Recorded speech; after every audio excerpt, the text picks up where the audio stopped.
Good morning. I'm Dee Fleischer, and I was born and raised in Ypsilanti. I was a member of Emmanuel Lutheran Church since I was born. I was baptized, confirmed, and married from this church. I have a lot of memories from when I was a kid growing up here. In the congregation would be both sets of grandparents, aunts and uncles and cousins. And so I have a lot of memories of baptisms and weddings in this church. I went to Sunday school here. I was in the junior choir. I wasn't very good. I wouldn't want to be in the choir today, but I was in the junior choir by my dad's decree. One of my memories back in the day is that people used to really dress for church. So there were 4 girls in my family, and I just remember always wearing a dress and having our hair combed and barrettes and patent leather shoes and all of that. I remember one Good Friday, we had a half day of school, and then we came to church for the Good Friday service, and I was up at front in my choir gown, and I looked down, and I had on my scuffed up tennies from school. I was very embarrassed at that time. Of course, today that we don't have those high standards of dress, and I think it's good that people are welcome to come as comfortable or as dressy as they like. So we get a variety of people who are comfortable. So then I went on and got married in the church. I married a Catholic man, and it was a time, luckily for us, where we didn't get a lot of negative reaction in our interfaith marriage. It wasn't really a big deal in 1974. When we got married, the Catholic priest from that church actually came here and participated in the service. He didn't marry us, but he participated in the service and did some prayers. One of the things I really liked about my husband is he was devoted to church attendance, like a lot of Catholics are, and I wasn't so much. I really liked that we went to church every Sunday, and I was happy to bring up my kids in the Catholic Church. We attended church in Milan, where we lived then and we live there now. And I knew at that time that I would probably, once my kids were raised and done, I would come back to Emmanuel or some other Lutheran church. In fact, it was hard to leave worship with my family. And it took me a long time to come to that point. And really what kind of cinched it for me was I had retired, and I missed my job, which was in finance in the school district in Milan. And when my brother-in-law, Peter Wallin, was teasing me that our Emmanuel needed a treasurer, it kind of wiggled its way into my head, and I really thought, is this God nudging me and saying it's now or never? So I kind of took it to heart that it was sort of a nudge from God and that I should try it. So I did. When I came back to Emmanuel after about 45 years of being away, everyone in the congregation was so welcoming. I mean, they were. It was just such a warm experience, and I felt very welcomed and valued right from the minute I came back. When I came, I didn't know Pastor very well, but I liked him right away. Really enjoyed his sermons, his kindness, his enthusiasm. So I joined in the fall of 2018, and my mom was in the later stages of Alzheimer's, and she died in June of 19. And Pastor was just so wonderful during that period of mourning and grief, and just having him walk with our family through the process. When a parent dies, you are so caught up in arrangements and financial issues and closing up the condo and figuring out all of her possessions. There's a lot going on in your head. And every time we met with Pastor, he just brought us back to God. He brought us back to peace and reconciliation, and it was just like a heartfelt reminder of what it was all about. It was so comforting and so nice to have him. I just totally appreciate that, and I'm just glad he walked with us during that time. And anyone who hasn't experienced Pastor in that way,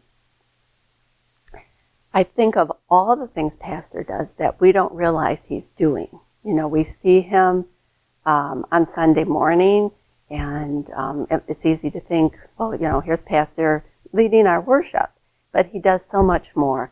And I know from my experience, and I know that these past 2 years, there have been a lot of loss of our friends, and I'm really happy that Pastor is helping them the way he helped my family. That's a wonderful thing. That kind of brings me to another point that involves me as treasurer and pastor. So the first year that I was budgeting, which would be for the year 2020, I read Pastor's contract for the first time just to make sure that I was doing everything correctly. And in his contract, it lists all his responsibilities, and then it lists the responsibilities of the congregation toward Pastor. And of course, the responsibilities are salary and benefits. The responsibility is also to support Pastor's ideas and his projects. And the third item was, in his contract, pray for him. It just touched my heart so deeply that was in his contract.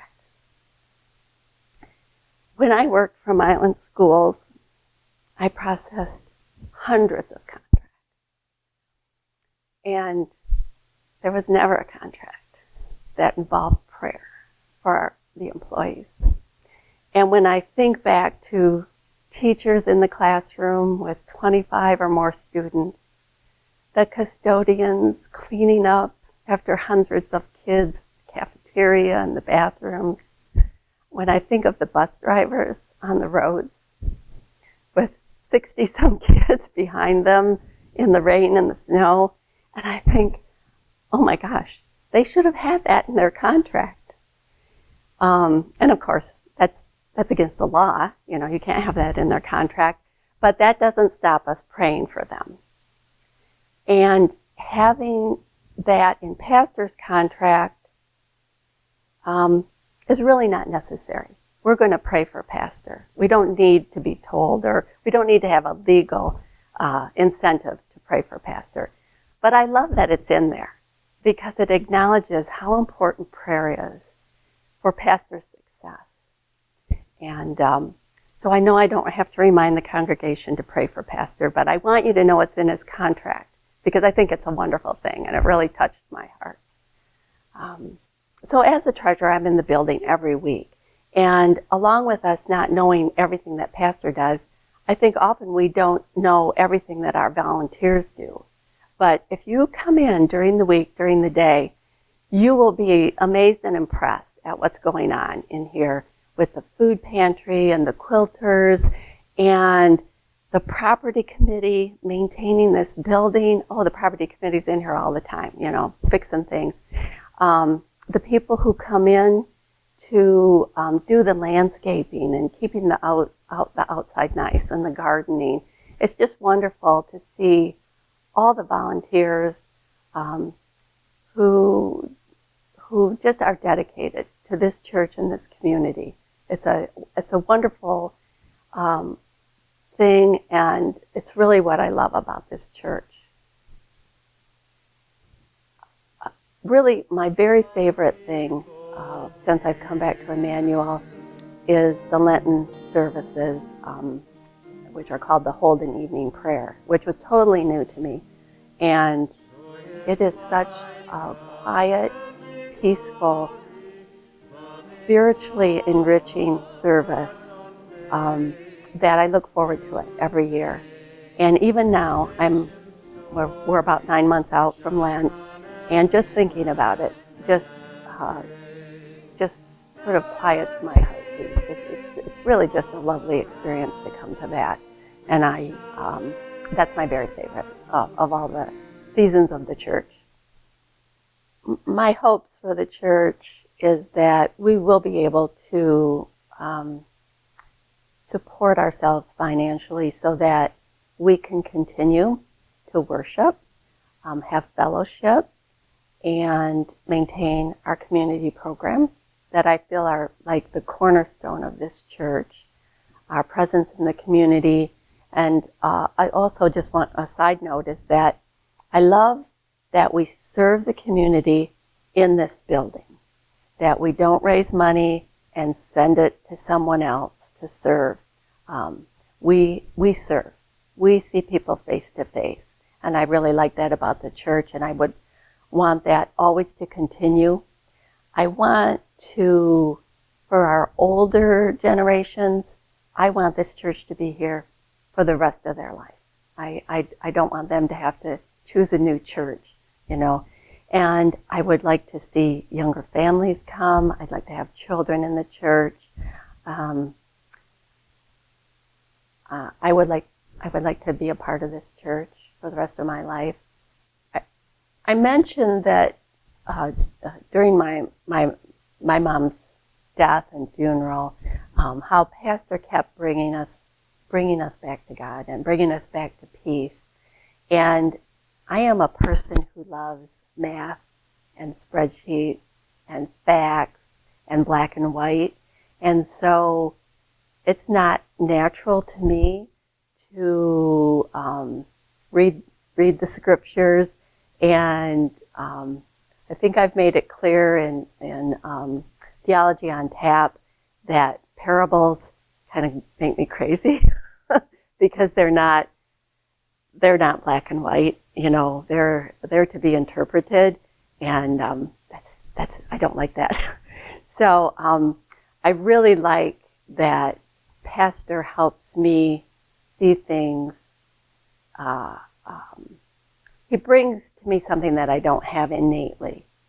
He helps me to see the spiritual side of things, and I'm very happy to have things pointed out to me, and sort of those aha moments where I realize I'm just focusing in on a result or a goal, and have him express that it's not goal oriented.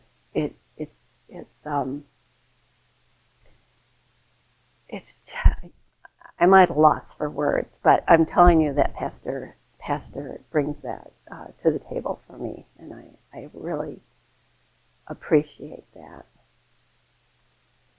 I keep coming back to Emmanuel to worship. I love this as a house of worship. I love coming on Sunday, and I try to think of the service as my favorite part is the sermon, but I try not to focus on my favorite part. I try to think of every part as we're going through it as, what is this saying to me? What's going on here? I like to be conscious of just every moment of the whole service, and that just makes me feel good. And even though I miss worshiping with my family, there is something to be said for not being distracted.